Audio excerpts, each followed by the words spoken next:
Top Zanu PF Leaders Bunk ED Cut Event, the 3rd of September 2025. Spread the Love, by Nunyarai Newsday. CHINHOY.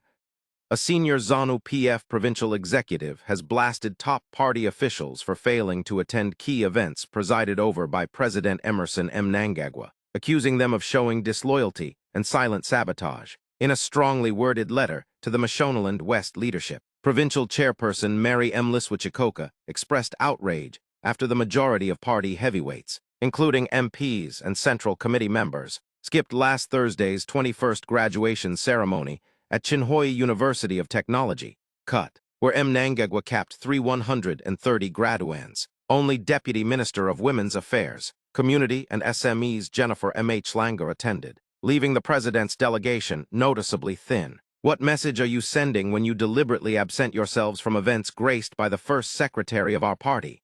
M. Liswichikoka charged. She warned that absence at presidential events undermines party unity and risks fueling factional suspicion. Time is coming to name and shame those whose conduct is undermining the values, unity and authority of Zanu PF from within, she declared. Notable absentees included Central Committee and District Coordinating Committee members Phineas Macomb, Thomas Chidzamba, Christine Gwadi, Precious Masengo, Tapara Mtavito, Elisha Bikoro, Archie Ganizani, and Rudo Munianga. Only Politburo member Douglas Mamashora formally excused himself, citing government duties. The rebuke comes at a time when Zanu PF is grappling with internal succession tensions. Rival factions are split between those pushing for Mnangagwa's extended stay in power through constitutional amendments or election delays, and those backing Vice President Constantino Chiwenga as his successor. Business tycoon Kutakwash Tagwari is increasingly viewed as a possible dark horse.